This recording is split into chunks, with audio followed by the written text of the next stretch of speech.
यत्रानुरक्ता सहसैव धीरा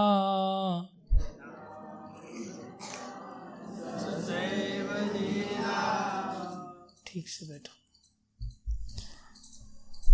यत्रानुरक्ता सहसैव धीरा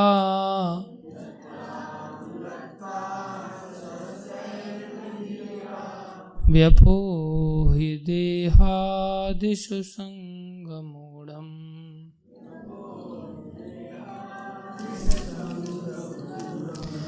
व्रजन्ति तत्पारमहंस्यमन्त्यम्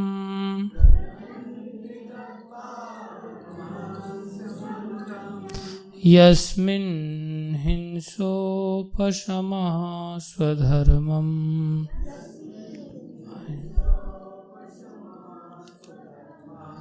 यत्रानुरक्ता सहसैव धीरा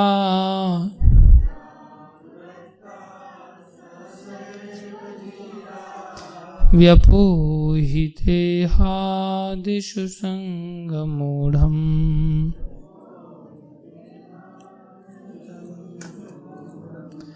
व्रजन्ति तत्पारमहंस्यमन्त्यम्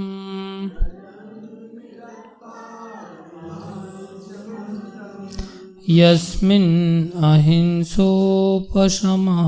स्वधर्मः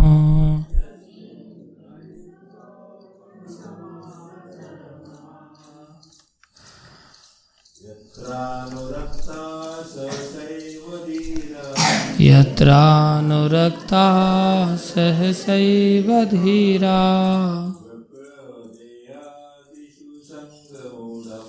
व्यपोहि देहादिषु संगमूढम्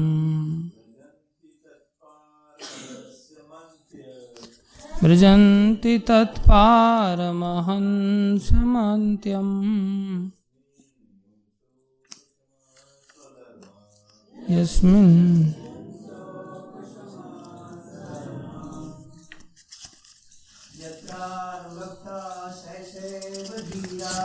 यत्रानुरक्ता सहसैव धीरा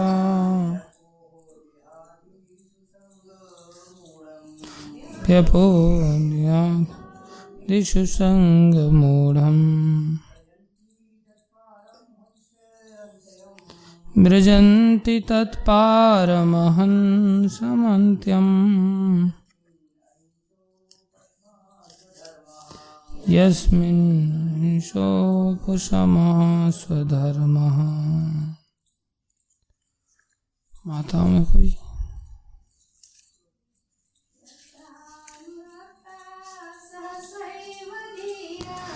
यत्रानुरक्ता सहसैव धीरा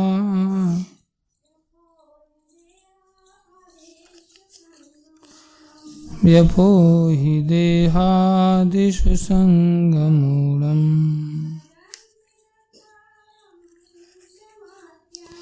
व्रजन्ति तत्पारमहंस्यमन्त्यम्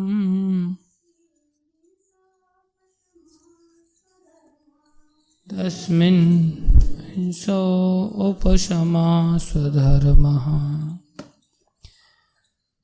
ध्यान से सुनेंगे सभी शब्दार्थ। यत्र जिनके प्रति अनुरक्ता दृढ़ता से आसक्त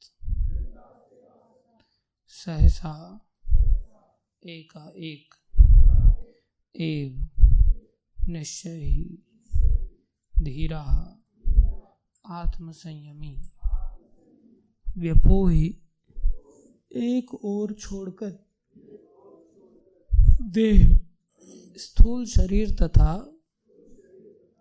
सूक्ष्म मन आदिशु से संबंधित संगम आसक्ति ऊढ़म लगे हुए ब्रजंती जाते हैं तत् वह पारमहंस्यम सिद्धि की सर्वोच्च अवस्था अंत्यम तथा उसके परे यस्मिन जिसमें अहिंसा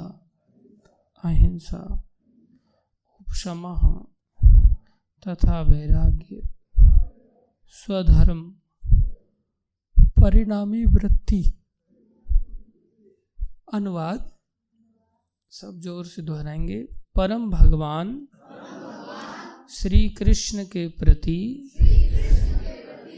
अनुरक्त आत्म संयमी पुरुष स्थूल शरीर तथा सूक्ष्म मन सहित एकाएक भौतिक आसक्ति से ओतप्रोत संसार को त्याग सकते हैं और जीवन के संन्यास आश्रम की सर्वोच्च सिद्धि प्राप्त करने हेतु बाहर चले जाते हैं, जिसके फलस्वरूप अहिंसा तथा वैराग्य उत्पन्न होते हैं।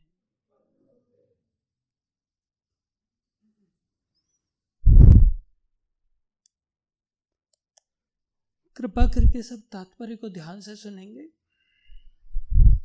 मैं किसी व्यक्ति को खड़ा करके पूछूंगा।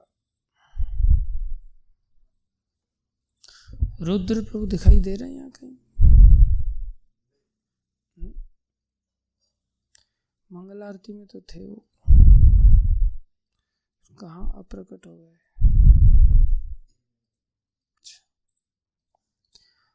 ध्यान दें तात्पर्य की ओर।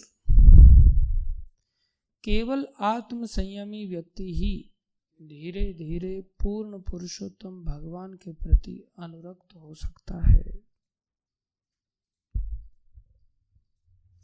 मैं फिर से पढ़ रहा हूं, शब्दों की ओर ध्यान दें। केवल आत्म संयमी व्यक्ति ही धीरे धीरे पूर्ण पुरुषोत्तम भगवान के प्रति अनुरक्त हो सकता है। आत्म संयमी का अर्थ है जो आवश्यकता से अधिक इंद्रिय भोग में लिप्त ना हो, और जो मनुष्य आत्म संयमी नहीं है वे इंद्रिय भोग में लिप्त हो जाते हैं। शुष्क दार्शनिक चिंतन मन का सूक्ष्म इंद्रिय भोग है। इंद्रिय भोग मनुष्य को अंधकार के मार्ग की ओर ले जाता है। जो मनुष्य आत्म संयमी हैं वे भौतिक अस्तित्व के बद्ध जीवन से मुक्ति के मार्ग की ओर अग्रसर हो सकते हैं। इसीलिए वेदों का आदेश है कि मनुष्य को अंधकार के मार्ग पर नहीं जाना चाहिए, अपितु प्रकाश के मार्ग अथवा मुक्ति की ओर अग्रसर होना चाहिए। आत्म संयम इंद्रियों को कृत्रिम ढंग से भौतिक भोग से रोकने से नहीं आता। ध्यान दें, आत्म संयम इंद्रियों को कृत्रिम ढंग से भौतिक भोग से रोकने से नहीं आता, अपितु अपनी शुद्ध इंद्रियों को श्री भगवान की दिव्य सेवा में लगाकर परमेश्वर में वास्तविक रूप से अनुरक्त होने से आता है।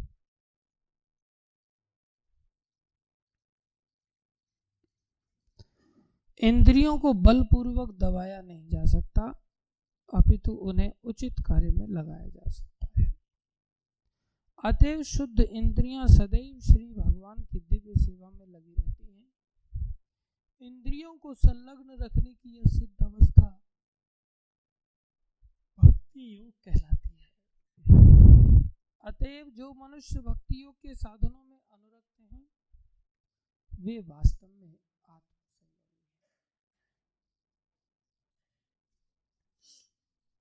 बहुत सुंदर प्रभुपाद जी तात्पर्य में एक एक चीज को स्पष्टता के साथ प्रकट कर रहे हैं। ध्यान से सुने सभी। अतएव जो मनुष्य भक्ति योग के साधनों में अनुरक्त हैं वे वास्तव में आत्म संयमी हैं और वे श्री भगवान की सेवा करने हेतु अपना घरेलू या शारीरिक मोह सहसा छोड़ सकते हैं।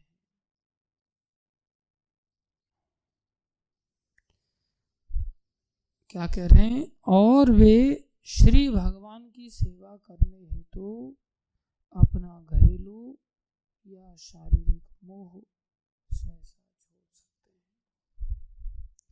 यह परमहंस अवस्था कहलाती है। हंस दूध तथा पानी के मिश्रण में से केवल दूध ग्रहण करता है। इसी प्रकार जो माया की सेवा करने के बदले श्री भगवान की सेवा अपनाते हैं वे परमहंस कहलाते हैं। उनमें स्वभावतः सभी सद्गुण जैसे यथा निरअभिमानिता, अहंकार से मुक्ति, अहिंसा, धैर्य, सरलता, विनयशीलता, पूजा, भक्ति तथा निष्ठा पाए जाते हैं। ये सभी दैवी गुण भगवत भक्त में सहज रूप से पाए जाते हैं। ऐसे परमहंस जो श्री भगवान की सेवा में ही संलग्न रहते हैं अत्यंत दुर्लभ हैं। यहाँ तक कि मुक्त आत्माओं में भी ये दुर्लभ हैं। वास्तविक अहिंसा का अर्थ है द्वेष से मुक्त होना। इस संसार में प्रत्येक व्यक्ति अपने सहभागी जीव से द्वेष रखता है, किंतु एक पूर्ण परमहंस श्री भगवान की सेवा में संलग्न रहने के कारण पूर्ण रूप से द्वेष रहित होता है। वह प्रत्येक प्राणी को परमेश्वर से संबंधित समझते हुए प्रेम करता है। वास्तविक वैराग्य का अर्थ है ईश्वर पर पूर्ण रूप से आश्रित होना। प्रत्येक जीव किसी अन्य पर आश्रित है क्योंकि उसे ऐसा ही बनाया गया है। वास्तव में हर कोई श्री भगवान की कृपा पर आश्रित है, किंतु जब वह श्री भगवान के साथ अपने संबंध को भूल जाता है तब वह भौतिक प्रकृति की दशाओं पर निर्भर हो जाता है। वैराग्य का अर्थ है भौतिक प्रकृति पर निर्भरता का परित्याग और इस प्रकार श्री भगवान की कृपा पर पूर्ण रूप से आश्रित होना। वास्तविक स्वतंत्रता का अर्थ है पदार्थ पर निर्भर न रहकर श्री भगवान की कृपा पर पूर्ण श्रद्धा। यह परमहंस अवस्था भक्ति योग की सर्वोच्च सिद्ध अवस्था है जो परमेश्वर के लिए की जाने वाली भक्तिमय सेवा की विधि है। बहुत सुंदर प्रभुपाद जी ने बताया, मैं पूछूंगा, आप चिंतन करो। ओम अज्ञानं तिमिरन्धस्य ज्ञानाञ्जनशलाकया चक्षुरुन्मीलितं येन तस्मै श्री गुरुवे नमः। श्री चैतन्य मनोभीष्टं स्थापितं येन भूतले स्वयं रूप कदा मह्यं ददाति स्वपदान्तिकम्। वन्देऽहं श्रीगुरु श्रीयुतापदकमलं श्रीगुरुन् वैष्णवांश श्रीरूपं साग्रजातं सहगना रघुनाथान्वितं तं सजीवं सान्द्वैतं सावधूतं परिजनसहितं कृष्णचैतन्यदेवं श्रीराधाकृष्णपदान् सहगणललिता श्रीविशाखान्वितांश्च। हे कृष्ण करुणा सिंधु दीनबंधो जगत्पते गोपेश गोपीकांत श्री राधाकांत नमस्तुते। तप्त कांचन गौरंगी राधे वृंदावनेश्वरी वृषभानुसुते देवी प्रणमामि हरिप्रिये। वाञ्छाकल्पतरुभ्यश्च कृपा सिन्धुभ्य एव च पतितानां पावनेभ्यो वैष्णवेभ्यो नमो नमः। जय श्री कृष्ण चैतन्य प्रभु नित्यानंदा श्री अद्वैत गदाधर शिवासादि गौर भक्त वृंद। हरे कृष्णा कृष्णा कृष्णा हरे हरे, हरे राम राम राम हरे हरे। हरे कृष्णा कृष्णा कृष्णा हरे हरे, हरे राम राम राम हरे हरे। हरे कृष्णा कृष्णा कृष्णा हरे हरे, हरे राम राम राम हरे हरे।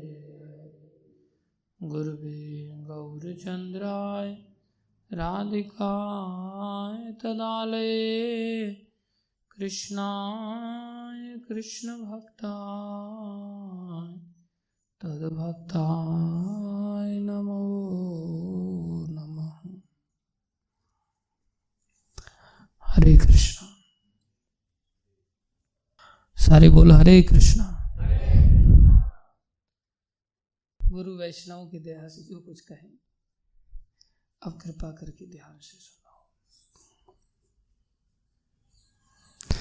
बहुत स्पष्टता के साथ श्रील सुखदेव गोस्वामी ने यहाँ पर हम सभी के लिए बहुत सारी बातों को समझाया।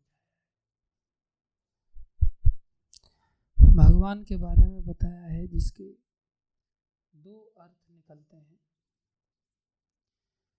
दोनों एक दूसरे के पूरक होते हैं। पहला बताया यत्रानुरक्ता।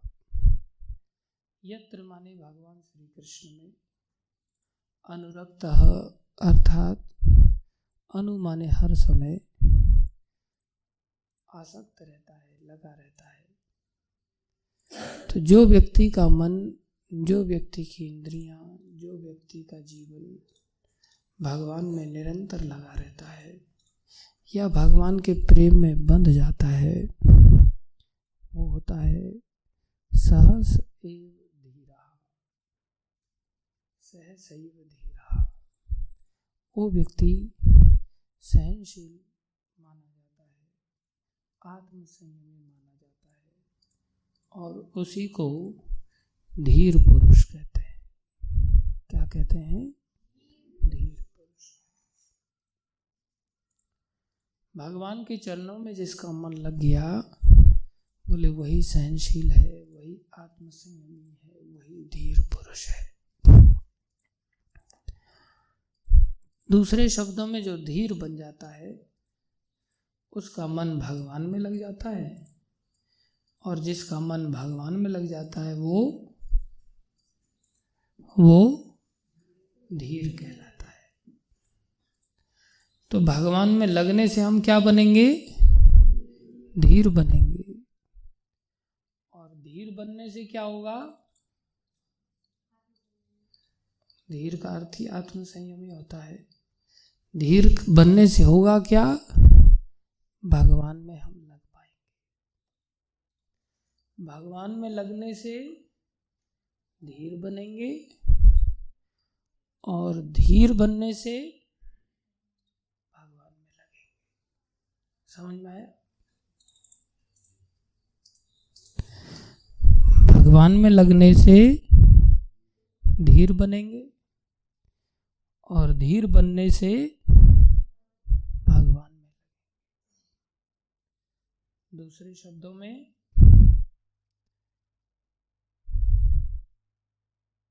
अगर हम थोड़ा विचार करें तो जितना हम भगवान में अपने आप को लगाएंगे उतना हमारी धीरता की वृद्धि होगी। क्या होगा? धीरता की वृद्धि होगी। किस में लगाने से? भगवान में लगाने से। धीरता का प्राथमिक अवस्था क्या है? सहनशीलता। सहसैव धीरा। हम सहनशील बनेंगे। समझ में आ रहा है? अभी जैसे उदाहरण के लिए हमसे गर्मी सहन होती है? नहीं। सर्दी सहन होती है? नहीं। भूख सहन होती है? नहीं। प्यास सहन होती है? नहीं। सुख सहन होता है? नहीं। सुख में हम फूलने लगते, हा ही करने लगते, पता चला पच नहीं पा रहा है इससे सुख। दुख सहन होता है? नहीं। जय सहन होती है? नहीं। पराजय सहन होती है? नहीं। हानि सहन होता है? नहीं। लाभ सहन होता है? नहीं।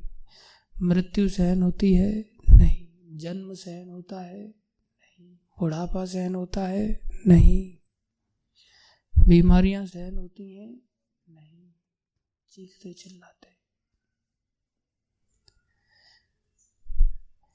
ये सब चीजें यदि हमारे जीवन में सहन करने लग जाएं तो हम क्या कहलाएंगे?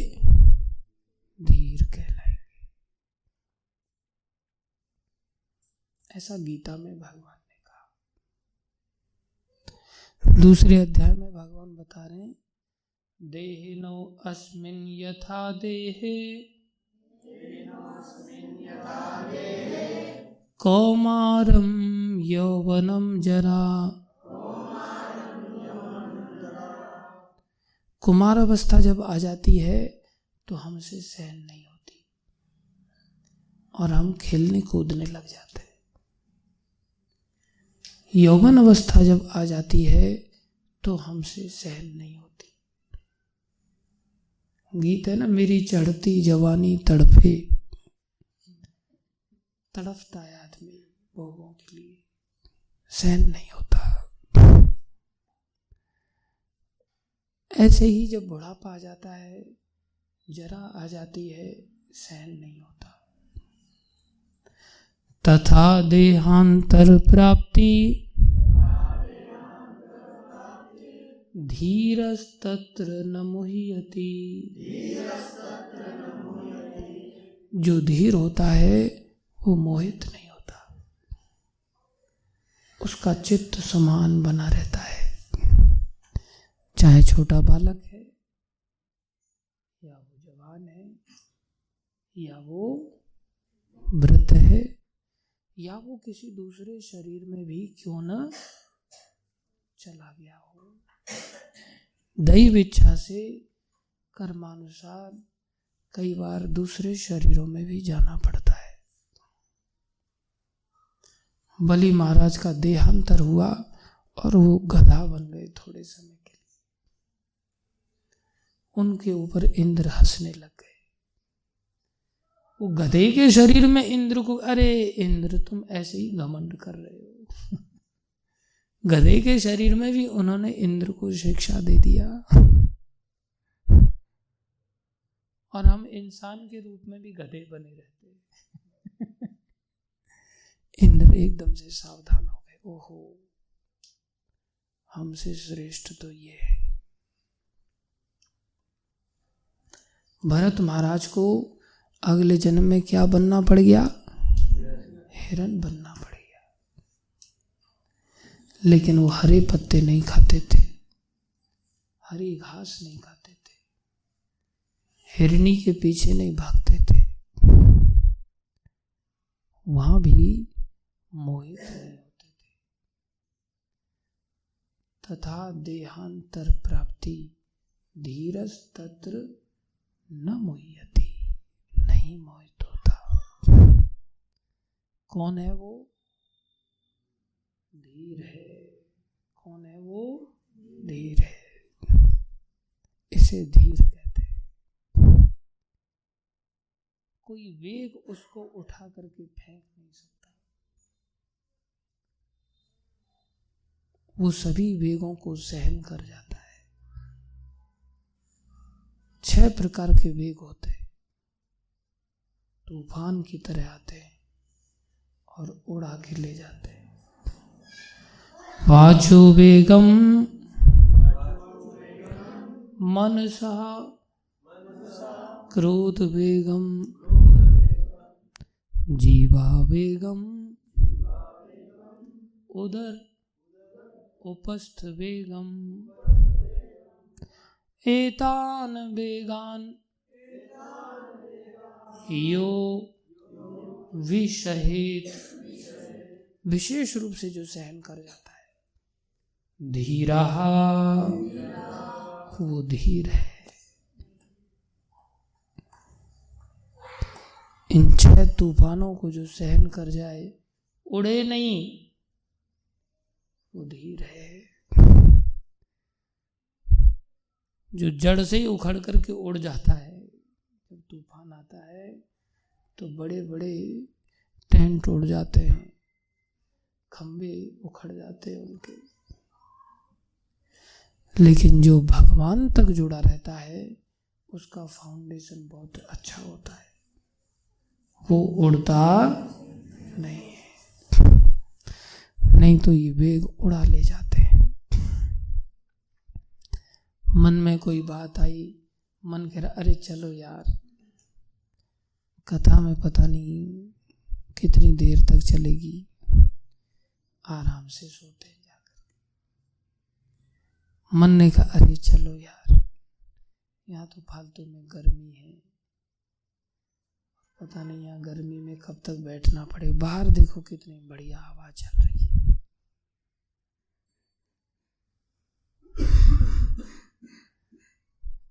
अर्थात हम सहन नहीं कर पाते। सहन नहीं होता है, इसी को कहते हैं कि हम धीर नहीं। जब हम धीर नहीं है, इसका मतलब हम भगवान में अनुरक्त भी नहीं। सीधा सीधा थर्मामीटर है। और जो सहन कर जाए, इसका मतलब उसका मन बड़ा भगवान में लगा हुआ है। गीता में ही भगवान आगे बताते हैं, संसार के स्पर्श सुख है, मात्रा स्पर्शास्तु कौन्तेय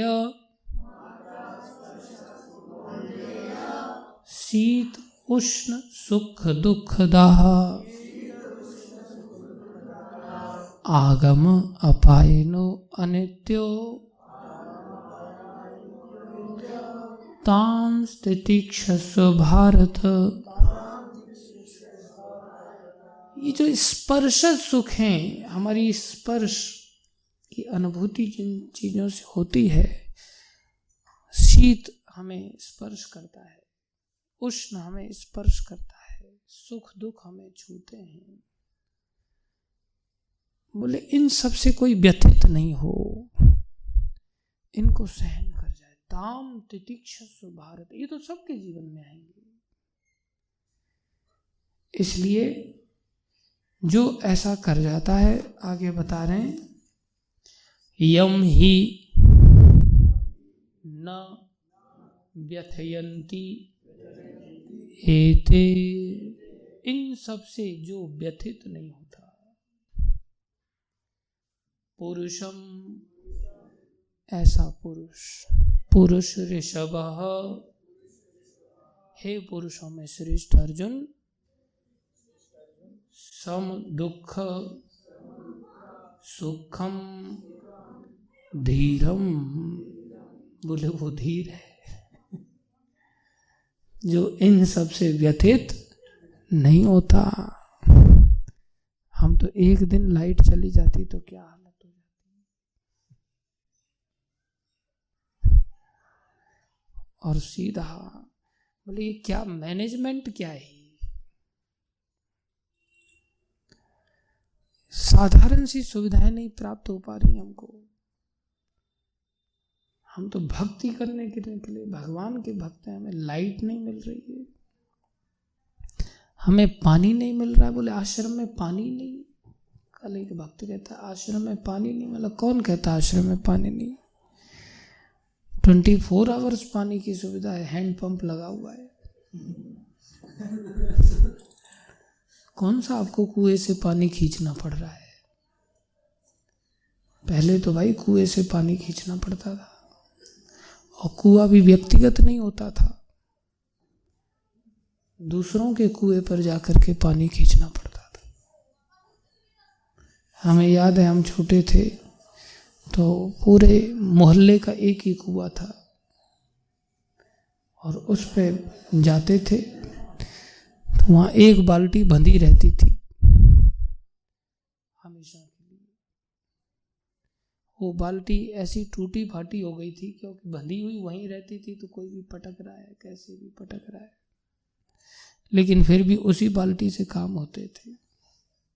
उसी बाल्टी से खींच करके नहाते थे, उसी बाल्टी से खींच करके कपड़े धोते थे वहीं, और सर्फ नहीं होता था कपड़े धोने के लिए, ऐसे ही पीट पाट करके कपड़े को गंदगी निकालते थे। पीटने के लिए लकड़ी का डंडा कभी मिल गया तो ठीक है, नहीं मिला तो उठा उठा के धोबी वाली स्टाइल में पत्थर पे मारते थे। कौन से पंखे होते थे उस समय में, छप्पर में रहते थे, हाथ में हाथ पंखा होता था, और जब जागृति है तो पता चल रहा है गर्मी है, सो गए तो कहाँ पता चल रहा है कि गर्मी है। तो जब तक जागते रहते थे तब तक हाथ हिलता रहता था, नींद की जब प्रबलता आ जाती थी तो हाथ अपने आप बंद हो जाता था, जैसे ही सो गए तो पंखा लुढ़क जाता था। फिर एक आध घंटे की नींद मारने के बाद फिर जाग आती थी, मक्खियां जगा देती थी नाक पे बैठ बैठ के, और फिर पंखा ढूंढते थे, किधर गया पंखा। कभी पेड़ के नीचे चारपाई बिछाते थे, सूर्य घूम जाता था, उधर गर्मी हो जाती थी, फिर उठा के चारपाई दूसरी जगह डालते थे। कोई कमरा फिक्स नहीं होता था कि मेरा बेड यहीं पड़ा रहेगा। कभी कोई चारपाई मिल गई तो बढ़िया बात है, नहीं तो चारपाई पहले ही गिर जाती थी, कोई दूसरा ही उठा के ले जाता था।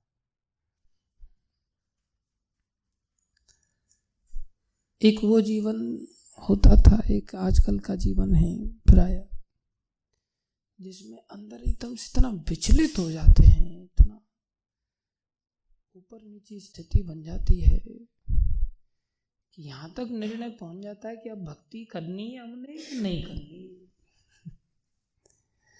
इस मार्ग में टिके रहना है कि इस मार्ग को छोड़ के जाना है, यहाँ तक स्थिति।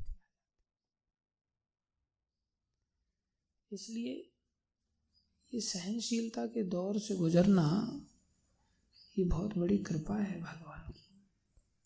भगवान ऐसी परिस्थितियां बना दें जिससे कि आदमी को इन परिस्थितियों से गुजरना पड़े, ये अत्यंत सौभाग्य की बात है। लेकिन हम इसके विपरीत सौभाग्य समझते हैं, हम सोचते हैं बढ़िया सब सुविधाएं मिलती रहे, बोले वो भगवान की विशेष कृपा है क्योंकि हम तो भक्त हैं ना। लेकिन ये श्लोक बताते हैं हम दूर दूर तक भक्त नहीं, दूरबीन से भी देखेगा ना कोई हमें तो भी हम भक्त नहीं नजर आएंगे। हम तो कदम कदम पर चाहते हैं कि बस इस शरीर को कोई कष्ट ना हो, इस शरीर के पोषण में निरंतर जीवन व्यतीत होता है। इसलिए ये दर्शाता है कि हम धीर नहीं, इसलिए धीर होना चाहिए। वास्तव में तो मन के हारे हार है और मन के जीते जीत। हम तो थोड़ी थोड़ी बात को लेकर के विचलित हो जाते हैं, जैसे संसार में संसारी लोग विचलित होते हैं, भक्ति मार्ग में अगर हम भक्त लोग भी विचलित हो जाएं तो फिर अंतर क्या रहा। संसार में पति पत्नी हैं तो आपस में चर्चा करते हैं, हाँ आज क्या खाएंगे। इंद्रियों का वेग है ना, तो पत्नी कहती है, प्राय तो पत्नी से ही पूछा जाता है शुरुआत में, एक आध साल भले पत्नी पूछ ले कि क्या खाएंगे आप, आगे चल करके तो पति को पूछना पड़ता है पत्नी को, क्या खाएगी आज, क्या बनाओगी आज। तो जो पत्नी बोलती वही बनता है फिर प्राय। पत्नी कहती है फूल गोभी खाएंगे, क्या खाएंगे, फूल गोभी खाएंगे, आलू फूल गोभी की सब्जी बनेगी आज। तिवारी जी मुस्कुरा रहे हैं हमारे।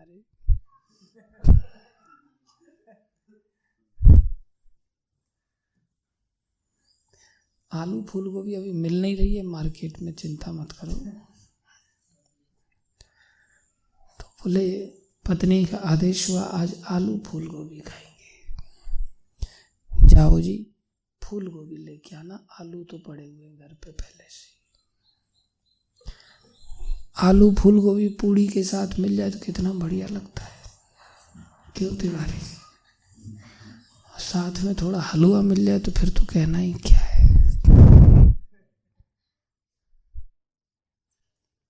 कई बार कभी ट्रेन में जाते हैं तो ऐसा आइटम बना के लोग दे देते हैं, सूखी सब्जी आलू फूल गोभी के साथ, चपाती वगैरह पूड़ी वगैरह रहता है, लेकिन वहाँ खोल के देखते तो कुछ ज़्यादा ही तेल पड़ा रहता है उसमें, इच्छा नहीं होती उसको खाने की। बढ़िया बनाओ तो बड़ी खुशी मिलती है कि चलो आप पेट भर के खाएं। तो पत्नी ने कहा आज फूल गोभी लेकर के आना। पति गया, वो उधर से बैंगन लेकर के आ गया। तो जैसे ही बैंगन लेकर के आया, पत्नी ने ये क्या लेकर के आ गए, फेंका एकदम से सब बैंगन उसके ऊपर। ये क्या लेके आ गए, आपने सुना नहीं क्या बोला था आपको, फूल गोभी लाने के लिए बोला था। जब पति की ओर फेंका तो पति बोलता है कि पति ने वही बैंगन उठा के उसकी खोपड़ी पे मारा।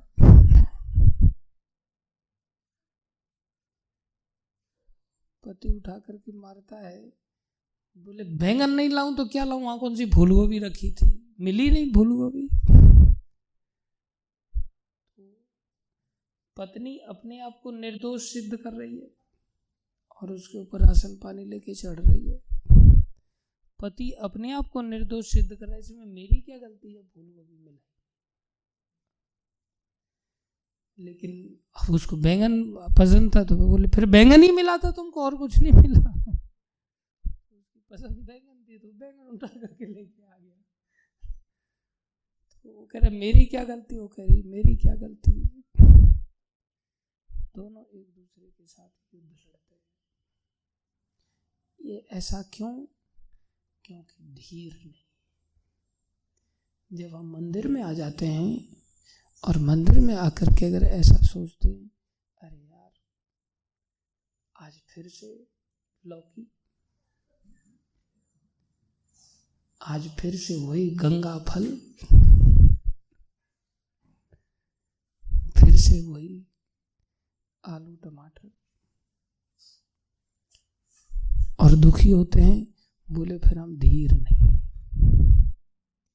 अरे सब्जी मिल रही है ये बहुत बड़ी बात है। धीर लोग तो मधुकरी करके खाते हैं और वहाँ रोटी मिल जाती है, वो गिन के नहीं मिलती, एक आध मिल जाए, दो चार मिल जाए, अलग अलग घरों में जाने पर पेट भर के मिल पाती है, एक घर से भी नहीं मिलती। लेकिन हम सभी एक दूसरे से द्वेष करते हैं, इसको तो ये आइटम मिल गए, हमें कुछ नहीं मिला। ये दर्शाता है हमारे अंदर सहनशीलता नहीं, तो भगवान की प्राप्ति नहीं हो सकती। तो अगर हम भगवान की भक्ति में ठीक से लगते हैं, क्या करते हैं, यत्र अनुरक्ता, यदि ठीक से लगेंगे तो हमारे अंदर ये धीरता बढ़ जाएगी। अपने आप हमारे अंदर ऐसी सहनशीलता आ जाएगी। हमारा मन अगर विचलित होता है लाइट के आने पर जाने पर, पानी के रहने पर न रहने पर, इसका मतलब बढ़िया वस्तु खाने को लेकर के नहीं मिल रही है, मीठा नहीं मिल रहा है। हाँ, भक्ति मार्ग में आकर के ऐसी मन में लालसाएं उठ रही हैं, यार आम रस नहीं आया आज भोजन में, ऐसी लालसा। बहुत दिन हो गए गौशाला है हमारे यहाँ, लेकिन छाछ नहीं मिलती, दूध नहीं मिलता, घी नहीं मिलता। उल्टा मैं तो गायों की सेवा करता हूं तो भी नहीं मिलता।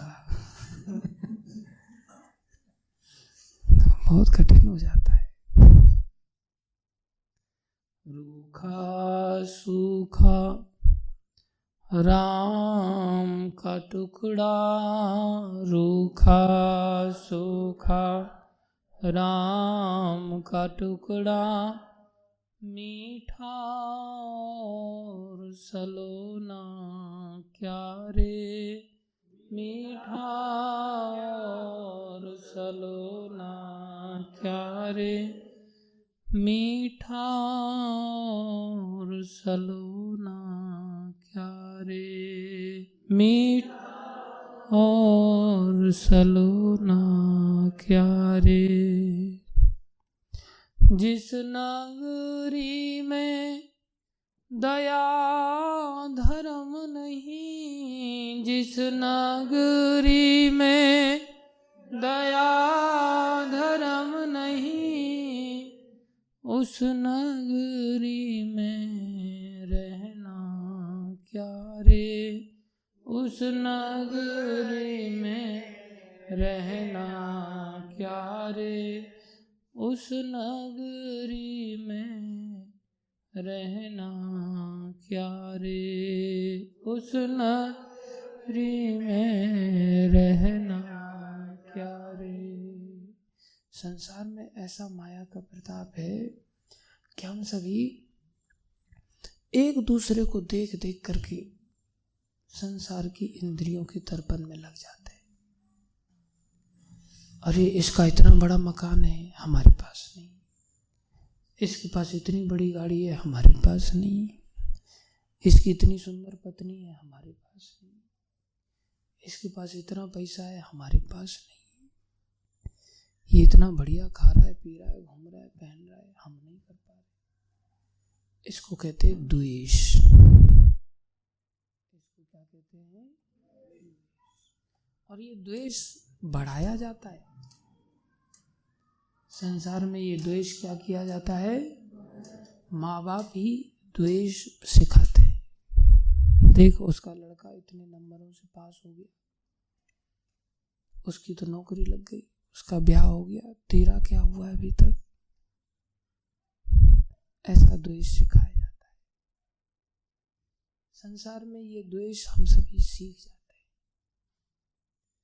जबकि वास्तविक पढ़ाई है समता की पढ़ाई।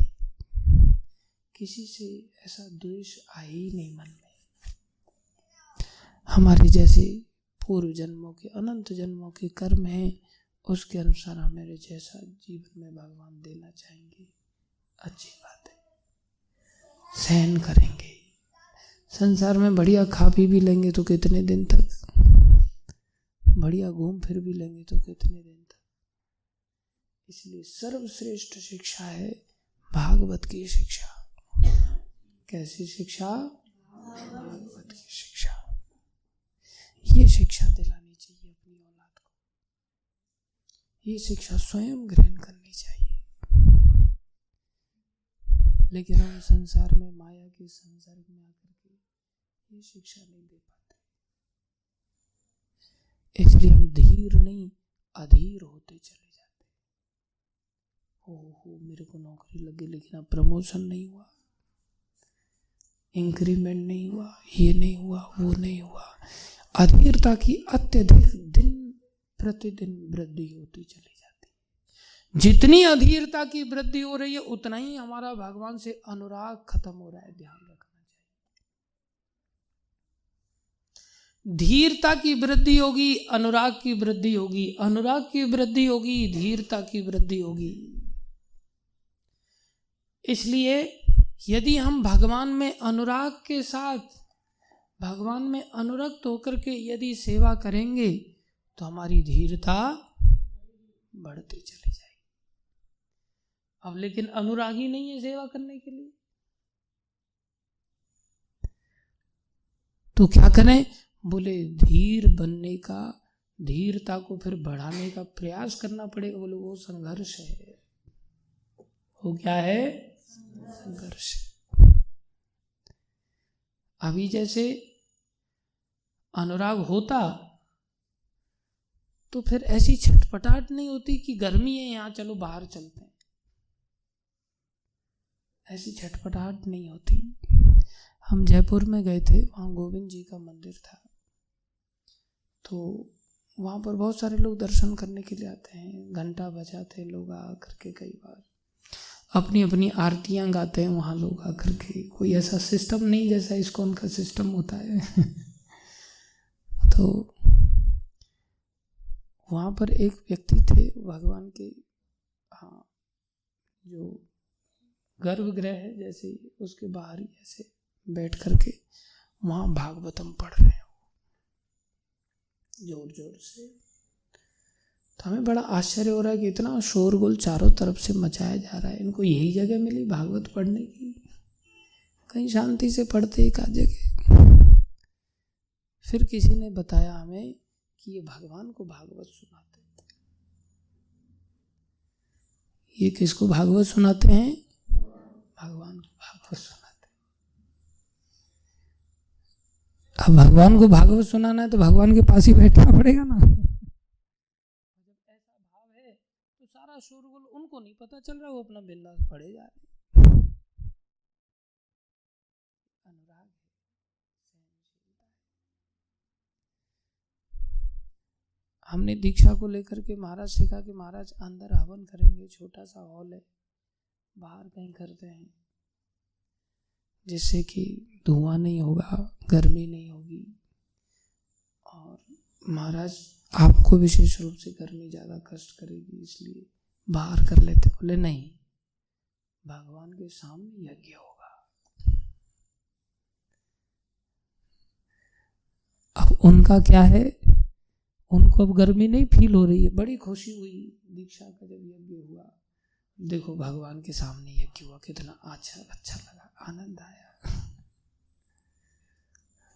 तो उनके अंदर क्या है? अनुराग है। अनुराग है तो धुआं सहन हो रहा है कि नहीं हो रहा है? अपने आप हो रहा है। और अगर जिसके अंदर अनुराग नहीं, अगर वो सहन कर लेता है धुएं को, तो उससे क्या बढ़ेगा? अरे धीरता को अगर हम बढ़ा रहे हैं तो धुआं सहन करना तो धीरता बढ़ा रहे हैं ना। वो हम अपने आप में धीरता बढ़ा रहे हैं तो उसका परिणाम क्या होगा? अनुराग बढ़ेगा। इसलिए जैसी तैसी परिस्थिति में अगर हम थोड़ा कष्ट पा रहे हैं लेकिन मंदिर में ही सहन करने की चेष्टा कर रहे हैं, उससे क्या होगा? अनुराग बढ़ेगा। लाइट नहीं है, हम चाहें तो बाहर कमरा लेकर के रह सकते हैं, जिनके पास पैसा धेला है, जुगाड़ पानी है, जान पहचान है, उनको वहाँ बढ़िया AC कमरा मिल सकता है। लेकिन उसमें उन्होंने धीरता को बढ़ाया क्या? धीरता को बढ़ाया नहीं, तो उनका भगवान से अनुराग बढ़ेगा नहीं। अनुराग क्या होगा? घट जाएगा। इसलिए मारो भी राखो भी जो इच्छा तो हार। आप जैसे रखेंगे वैसे ही रहेंगे। अभी प्रयास में तो देखा जाए तो कोई कसर नहीं थी। रात को 2 बजे तक भक्त लोग तार जोड़ने में लगे रहे बेचारे, और तार जोड़ भी दिया, और दिन में लाइट भी उपयोग में आ गई। सुबह भी थोड़ी देर के लिए आई, शाम को भी थोड़ी देर के लिए आई, और फिर अचानक से कल रात को फिर से वायर वहां जलने लग गया। अब ये क्या था? हम सभी का सामूहिक भाग्य था। हम सबके कर्म ऐसे प्रबल है, ऐसा सामूहिक भाग्य है कि भाई लाइट नसीब में नहीं है, तो फिर लाइट नहीं है, क्या उपाय किया जाए? बोले आप बस सहन करो, बस, और कोई उपाय नहीं। अगर सहन करेंगे तो परिणाम में क्या मिलेगा? अनुराग की वृद्धि होगी, भगवान के ऊपर निर्भरता आएगी, समझ आएगी सब कुछ भगवान के हाथ में है, हमारे हाथ में कुछ नहीं। भगवान जैसे नचाए वैसे नाचना चाहिए। इसलिए ये जीवन में इस बात को हम समझ सकते हैं कि हमें धीर बनना पड़ेगा यदि भगवान की प्राप्ति करनी है। तो बिना अनुराग के तो भगवान की प्राप्ति होगी नहीं। अनुराग बढ़ाना है तो क्या करना पड़ेगा? धीरता बढ़ानी पड़ेगी। और धीरता बढ़ाने के लिए क्या करना पड़ेगा? ये हमारी ओर से प्रयास है। और अगर अनुराग बढ़ जाएगा तो धीरता फिर से अपने आप बढ़ जाएगी। हमें सहन करने के लिए बाहर से प्रयास करना ही नहीं पड़ेगा, नेचुरली हम धीर हो जाएंगे। कोई बात नहीं, नहीं मिला तो क्या हुआ, ठीक है, जी लेंगे। लेकिन हम 4 पैसा पॉकेट में नहीं रहता तो कितने अधीर हो जाते हैं। सोचते ये मंदिर में रहते हैं, पैसा आता है, डोनेशन बॉक्स की चाबी भी हमारे पास है नहीं,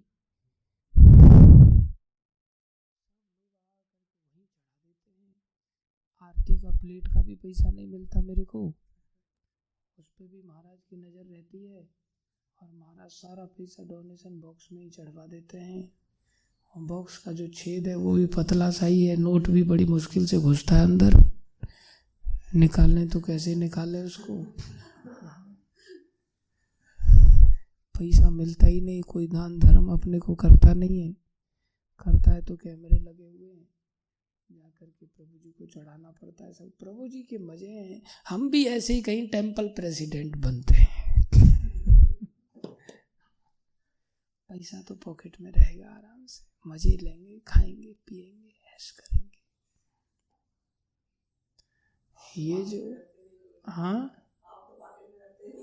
अरे नहीं, मैं रखता तो हूँ, लोग छीन छीन के ले जाते पॉकेट में से जद्दोजहद करने लग जाते एकदम से,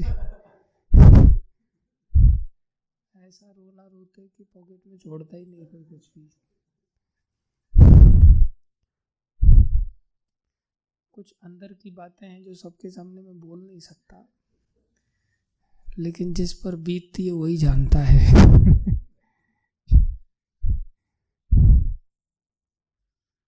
और जब जिसको पैसा निकालना होता है ना, वो बड़ा 2-4 काम ऐसा करता है। कल एक भक्त आया, वो कूलर उठा करके लेकर के गया, ऊपर उसने कूलर लगाया, फिर इधर साइड से खिड़की वगैरह खोल खाल करके सेट किया। फिर पानी 3-4 दिन से ऊपर पानी नहीं था, बोतल से कैसे भी कभी पहुंच जाता था, पानी का एक कैन भर दिया। फिर 2-4 मीठी मीठी बातें किया, फिर कहता है प्रभु जी 500 रुपये चाहिए। तो 100 रुपये में मैं करवा लेता किसी से, 500 रुपये चाहिए।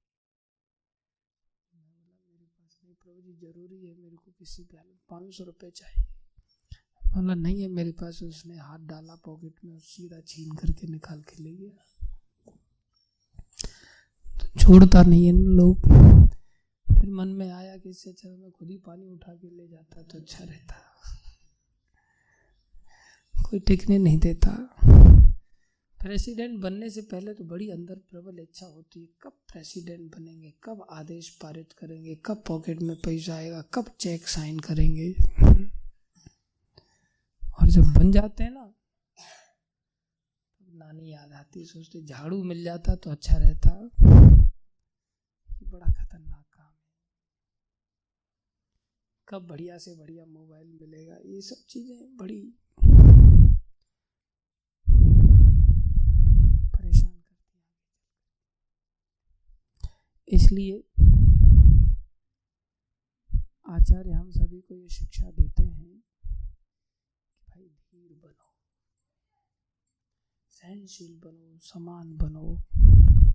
हमारा प्रयास यही है, अनुराग हो जाएगा तो अपने आप धीरता आ जाएगी, बढ़ जाएगी और हमें कठिनाई महसूस नहीं होगी। तो हमारा प्रयास क्या करें? 2 प्रयास करने होंगे। क्या? अपनी ओर से थोड़ा सहन करना होगा, पहला चीज। दूसरा चीज, इंद्रियों को भगवान की सेवा में लगाना होगा। बस सेवा चोरी करेंगे, काम चोरी करेंगे तो हम कभी सहनशील नहीं बन पाएंगे, सच्चे सहनशील।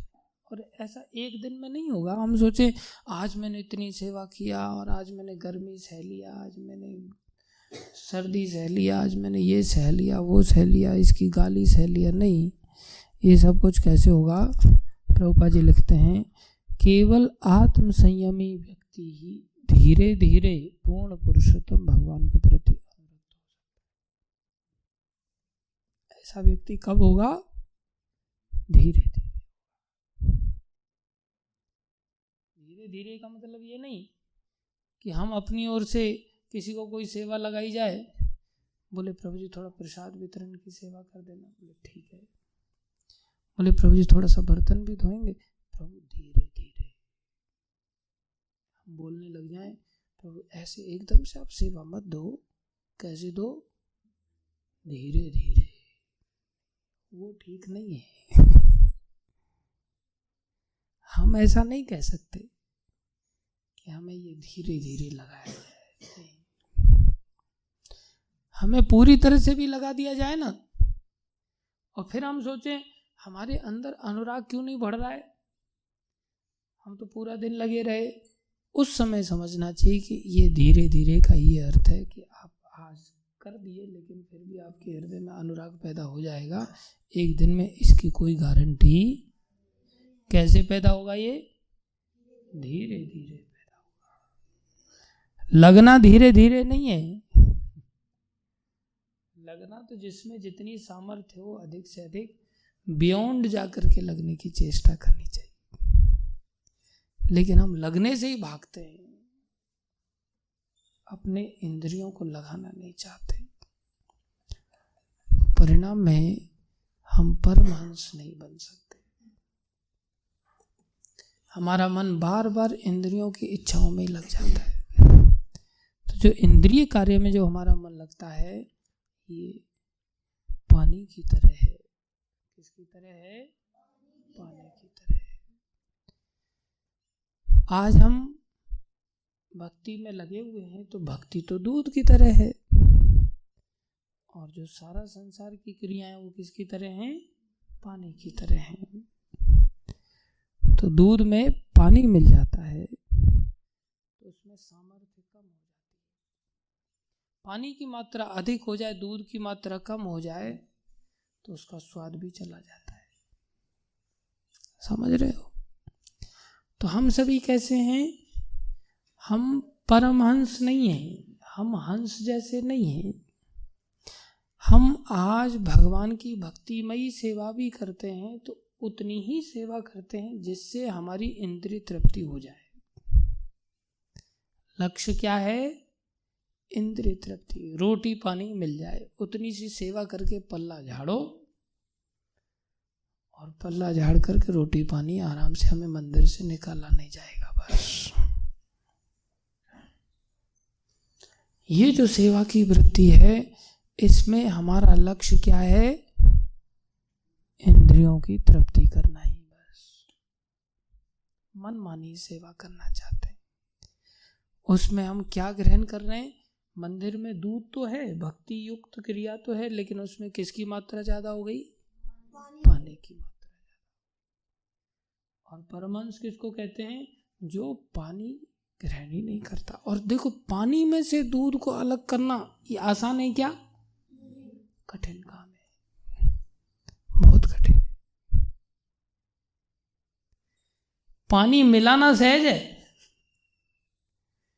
लेकिन पानी को छोड़ करके केवल दूध पान करना मिक्स पानी में से, ये इतना सहज नहीं। इसलिए मंदिर में रहते हुए केवल भक्ति की क्रियाओं में निष्काम भाव से लग जाना, जिसमें अंदर कोई कामना की इच्छा ना हो, ये इतना सहज नहीं है। लेकिन ये स्वाद, ये गति परमहंस लोगों को ही प्राप्त होती है। अगर भगवान की प्राप्ति करना चाहते हो, ब्रजंती तत्पारमहंस्यम अंत्यम, अंत में वो लोग जाते हैं, प्राप्त होते हैं परमहंसों की गति को। अर्थात भगवान की प्राप्ति किसको होती है? परमहंस लोगों को होती है। जहां हमारे मन की नहीं चले, हमारा मन तो दुष्ट है ना, इसलिए हम मन की क्रियाओं को अगर अंजाम नहीं देते, केवल आदेश पर पालन करते हुए जीवन जीते हैं भक्ति के अंतर्गत। बोले हम क्या ग्रहण कर रहे हैं? केवल दूध ग्रहण कर रहे हैं। और मनमानी सेवाओं में अगर लगे रहते हैं तो हम दूध ग्रहण नहीं, दूध का ऊपर का मात्र रंग है, बाकी अधिक मात्रा में क्या है? पानी है। इसलिए हमारे अंदर फिर सहनशीलता बढ़ेगी, धीरता आएगी। जब भक्ति युक्त दूध का पानी नहीं कर रहे हैं, अनुराग है ही नहीं, तो सहनशीलता कहाँ से आएगी? सालों साल बीत जाते हैं, हमारे जीवन में कोई परिवर्तन महसूस होगा ही नहीं। हमें ऐसा लगेगा आज से 15 साल भी ऐसे ही थे भक्ति में जैसे आज है, कोई अंतर महसूस नहीं होगा। इसलिए उस अंतर तक जाने के लिए हमें अपनी सहनशीलता को थोड़ा सा बढ़ाना ही पड़ेगा और अपने आप को भक्ति में लगाना ही पड़ेगा। इच्छा नहीं है, मनमानी सेवा नहीं है, जो दी जाए उसमें हर हालत में अपने आप को लगाना पड़ेगा। और ऐसा भी नहीं सोचना चाहिए मेरे को तो दी नहीं किसी ने तो मैं क्यों लगूं। हमारा व्यवहार ही ऐसा है, हमारा चेहरा ही ऐसा लटका रहता है कि देखने से ही ऐसा लगता है कि अब इसको क्या बोलें। ऐसा लगता है कि इसको किसी ने सुबह सुबह 10 थप्पड़ मार के छोड़ दिया है। शकल सूरत ही ऐसी मुर्दे जैसी हमारी लेकर के घूमते हैं। कैसा लगता है इसको क्या बोलें कि भाई तू यहाँ से थोड़ा सा ये, हाँ एक गिलास यहाँ पड़ा हुआ है, इसको उठा के उधर रख दे। ऐसा लगता है ये खुद के ही शरीर को कदम चला के कहीं सही जगह पे रख दे, वही बहुत बड़ी बात है। ऐसी शकल सूरत बना लेते, हो जाती है अपने आप ही। इतना अंदर आलस्य आदि सब कूट कूट के भरा पड़ा है, उससे बात करने की भी हृदय से इच्छा नहीं होती। इस मदहूस से क्या बात करें, इससे मनहूस से क्या बात करें। शकल देखते ही अंदर अपना ही मन खिन्न हो जाता है। कुछ लोग ऐसी मनहूस शकल बना लेते, देखते ही आ गया ये कहीं किसी सेवा में न लगा दे। लेकिन कुछ एक बच्चे हैं, मेरे को प्रभु जी साफ सफाई करें क्या हम, मेरे को बड़ी खुशी होती है भाई।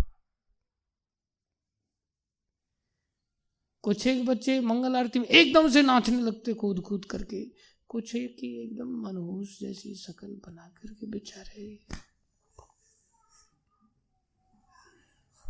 एकदम दुखी होकर के, ऐसा लगता है क्या। कम से कम बच्चों को ऐसा नहीं होना चाहिए। बड़े तो पक गई ना लकड़ी उनकी, अब तो वो तो आसानी से पेंड होने वाली नहीं, तो पक्के गड़े हो गए। बच्चों को एकदम खिलखिला करके रहना चाहिए, खुश रहना चाहिए। जैसे भी हो एकदम नाचते गाते हुए। जड़ भरत जी थे, उनको जली हुई खिचड़ी मिलती थी, फिर भी एकदम हट्टे कट्टे रहते थे, क्योंकि मेंटली प्रसन्न रहते थे, भक्ति में डूबे रहते थे। इसलिए जैसा मिल जाए अपना खाओ पियो खेलो कूदो, आराम से खुश रहना चाहिए, नाचते गाते रहना चाहिए। हमारे पास हरि नाम है, भक्ति की क्रियाएं हैं। लेकिन हम लोगों का हरि नाम भी क्या होता है पता है? पानी प्राप्त करने के लिए होता है, दूध प्राप्त करने के लिए नहीं। बढ़िया धोती कुर्ता पहनेंगे, ऊपर से बढ़िया बीड बैग टांगेंगे और फिर इधर उधर जाकर के देखेंगे हाँ कौन डोनेशन देगा हमको। उस पे चूना लगाएंगे, मक्खन मारेंगे, 4 बातें उसको बताएं, देखो जरूरत है थोड़ा पैसा निकालो ना। ये जो रास्ता है ये बड़ा खतरनाक है। पूरा जीवन यही पानी पीते पीते ही निकल जाएगा, भगवान की प्राप्ति कभी नहीं होगी। इसलिए भगवान कह रहे हैं यत्रानुरक्ता सहसैव धीरा, यत्रानुरक्ता सहसैव धीरा, व्यपोहि देहादिषु संगमूढ़म्।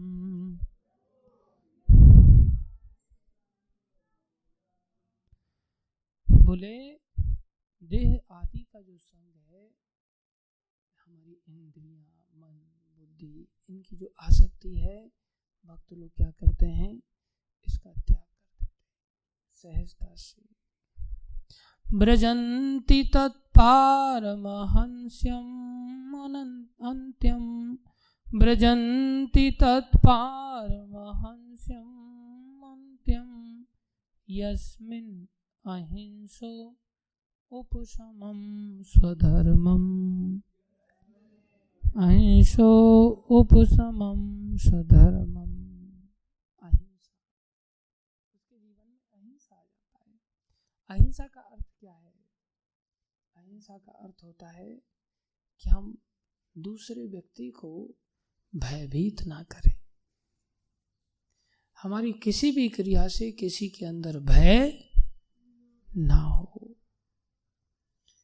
हमारे वचनों से, हमारे शरीर से, हमारे मन में ऐसी हम कोई क्रिया न करें जो दूसरे के अंदर क्या पैदा हो जाए, भय पैदा हो जाए। ये भय मतलब संसार का वाला भय, भगवान की ओर ले जाने वाला भय तो जरूरी है। उसको कहते भय बिन प्रीत न हो तो गोसाई। इसलिए हमारे से कोई व्यक्ति दुखी ना हो, अभय प्राप्त रहे, हमारे पास आते ही उसको सिक्योरिटी फील हो जाए, अरे अब ये आ गया, अब कोई चिंता की बात नहीं, ऐसा फीलिंग होना चाहिए। हमारे पास रहने से अनसिक्योर नहीं होना चाहिए, अरे ये और आ गया कमरे में, चलो अब बक्से को ताला लगाओ, नहीं तो कुछ चुरा के ले जाएगा। ये और आ गया, आप थोड़ा सा चादर फादर को संभाल के रखो, नहीं तो ये तकिया ले लेगा और काला करके वापस रखेगा। कभी कवर तकिया का धोएगा ही नहीं है। चप्पल को थोड़ा संभाल के रखो, नहीं तो ये चप्पल पहन के चला जाएगा। हम लोगों के जीवन की क्रियाएं प्राय ऐसी होती हैं। ऐसा जीवन अच्छा नहीं होता। हमें अहिंसा को अपनाना चाहिए। हमारा स्वधर्म जो वास्तव में भगवान की भक्ति करना है, वो तभी आ पाएगा। ये दोनों बातें एक दूसरे की पूरक हैं। इसलिए आप सभी मुझे आशीर्वाद दो कि हमारा जीवन ऐसा बन जाए, पर उपदेश कुशल बहुत ही रहे। दूसरों को उपदेश देने वाले तो बहुत हैं। रावण भी बहुत बड़ा पंडित था। उसके घर में जब मेघनाथ मर गया तो सब घर वालों को समझाने लग गया, अरे इसमें कौन सी नई बात है, शरीर तो नश्वर है, बोले सब मरेंगे, नई बात है, तुम लोगों को दुखी नहीं होना चाहिए। तो भाषण तो उसने भी दिया, लेकिन था एक नंबर का मूर्ख। ऐसे ही पंडित मूर्ख सभी हैं प्राय संसार में। सच्चे भक्त प्रभुपाद जी थे, जिन्होंने अपने आचरण से भक्ति को करके दिखाया। ऐसी सहनशीलता की मूर्ति थे कि उन्होंने सब कुछ सहन किया। यमुना में जाकर के स्नान करते थे, राधा दामोदर मंदिर में रहते थे, छोटा सा कमरा था, खुद से बना करके खाते थे, दूसरों को खिलाते थे बना बना करके। प्रभुपाद जी एक बार वहाँ न्यूयॉर्क में थे, पुस्तक वितरण करना चाहते थे प्रभुपाद। तो पुस्तक वितरण करने के लिए एक पुस्तकालय में चले गए। तो वहाँ वो माता जी को पुस्तक दिया, आप प्रयास करना है इसको डिस्ट्रीब्यूट करने के लिए। उसकी एक दुकान पे बैठे, थोड़ी सी वार्ता किया। प्रभुपाद जी पूछे उसको, आपको समोसे कैसे लगते हैं, खाएं कभी आपने इंडियन समोसे? बोले नहीं। प्रभुपाद जी दूसरे दिन समोसे बना के ले गए। और वो माता जी को समोसे ले जा कर के खिलाए। वो समोसे खा करके इतनी प्रसन्न हो गई, वो रोज़ डिस्ट्रीब्यूट करने लग गई फिर किताबों को। और प्रभुपाद जी फिर उससे हिसाब किताब ले लेते थे। तो प्रभुपाद जी दूसरों के लिए भी बहुत कष्ट उठाते थे। तो साधु संत लोग दूसरों की चिंता करते हैं, हम सब अपनी चिंता करते हैं। धन्यवाद आप सभी का धैर्यपूर्वक सेवन करने के लिए। श्रीमद् भागवत महापुराण की जय, श्रील प्रभुपाद की जय, श्री गुरु महाराज की जय, अनंत कोटि वैष्णव वृंद की जय, आप सब भक्तों की। कोई प्रश्न है किसी का? कोई प्रश्न है? यस प्रभु जी। हम खुद को भक्ति मार्ग में धीर बनने का प्रयास करते हैं, तो खुद को जितना इंद्रिय भोगों से कम कर सके प्रयास करते हैं, लेकिन इसमें फिर हम निष्क्रिय बन जाते हैं कि जो भगवान के लिए कुछ चाहिए या फिर भक्तों के लिए सेवा के लिए, इसके प्रति भी निष्क्रिय बन जाते हैं, या फिर अपने सेवा में भी हम घटाव करते हैं। तो ऐसा हमेशा होता है, तो उसको कैसे रोकें? हाँ, बहुत अच्छा प्रश्न किया प्रभु जी ने कि कई बार हम अपने आप में धीर बनने के लिए अपेक्षा नहीं करते। जब अपेक्षा नहीं करते तो अरेंजमेंट भी नहीं करते। तो गुरुजनों के लिए, साधु संतों के लिए, अतिथियों के लिए ऐसा अरेंजमेंट नहीं करते, तो हम निष्क्रिय बन जाते हैं। हाँ, ऐसा निष्क्रियता के लिए पोषण नहीं किया जा रहा है। यहाँ व्यक्तिगत रूप से धीर बनना होता है। और हमारा संस्था प्रचार की संस्था है, इसलिए हमारा essence preaching is the essence. सार में जो हमारे सिद्धांत दिए संस्था के लिए, उसमें प्रचार ही सार नामक सिद्धांत दिया। तो प्रचार के लिए जो चीज़ों की आवश्यकता होती है, दूसरे को भक्ति में लगाने के लिए क्या चीज़ की जरूरत है, वो देनी पड़ेगी। उसके लिए हम निष्क्रिय नहीं बन सकते। तो प्रचार के लिए समोसा बनाने की ज़रूरत है तो समोसा बनाएंगे, प्रचार के लिए गुलाब जामुन बनाने की ज़रूरत है तो गुलाब जामुन बनाएंगे। अपने लिए नहीं, दूसरों के लिए अवश्य बनाना पड़ेगा। प्रभुपाद जी ने इतनी सुख सुविधाओं के साथ हर चीज़ का अरेंजमेंट किया। क्यों किया? बोले ये व्यक्ति भक्ति में तभी लगेंगे। तो प्रभुपाद जी को पूछा गया, आप इतना सब कुछ करते हैं, इतने बड़े बड़े मंदिर इतना सुविधा युक्त बनाने की क्या आवश्यकता है? बोले मैं तो पेड़ के नीचे भी कथा सुना दूंगा, लेकिन तुम लोग नहीं बैठ पाओगे। तुम्हारे बिठाने के लिए मेरे को इतना बढ़िया सेंट्रल एसी वाले हॉल बनाने पड़ते हैं। तो ऐसे ही दूसरों के लिए तो हमें अवश्य प्रयास करना चाहिए। अगर हम शिथिलता को नहीं लाना चाहिए, उसमें इंडिकेशन होना चाहिए कि हाँ, ये व्यक्ति को ऐसे भक्ति में लगाया जा सकता है, ऐसे बांध के रखा जा सकता है, तो क्यों न ऐसा कार्य किया जाए। तो अब जैसे गर्मी हमें भी लग रही है, गर्मी किसी दूसरे भक्त को भी लग रही है, हम सोचें धीर बनना है और दूसरे को से तुम भी धीर बनो, इसलिए पंखा तो चल नहीं रहा है, हाथ का पंखा है वो भी हम नहीं यूज करें, बोले धीर बनना है ना, सहनशील होना है। नहीं, वो उद्देश्य नहीं है। उस समय पंखा लो और दूसरे की हवा करो। तो दूसरे की हवा करते हैं कई बार, तो उसमें क्या करता है, जब पंखा ऐसे घूम करके आता है तो अपने वाली हवा में ज़्यादा झटका देते हैं, समझ रहे हो? उससे अपनी ओर हवा अच्छी फेंकता है पंखा और दूसरे व्यक्ति को हवा ही नहीं लगती। और दिखावे के रूप में देखा जाए तो हवा पंखा तो हम गोल घुमा ही रहे हैं, बोले सबको ही लग रही है। नहीं, आप गोल घुमाते समय ताकत आपकी हल्का सा झटका किधर लग रहा है उधर ही पंखा हवा फेंकेगा। तो हमारा जो झटका अपनी ओर लग रहा है उसको इधर न लगा करके हमने दूसरे की ओर लगाना सीखना है। ऐसे करके, ऐसे नहीं, ऐसे करके नहीं, ऐसे करके लगाना सीखना। तो निष्क्रिय नहीं बनना है, अपने लिए निष्क्रिय बन सकते हैं, दूसरे के लिए बहुत सक्रिय। बहुत अच्छा प्रश्न आपने किया। इसमें प्रचार अगर सार है, अगर ये दृष्टिकोण हमारे अंदर आएगा तो फिर दूसरे के सुख के लिए हम कुछ भी करेंगे। ठीक है, और कोई प्रश्न? Thank you. श्रील प्रभुपाद।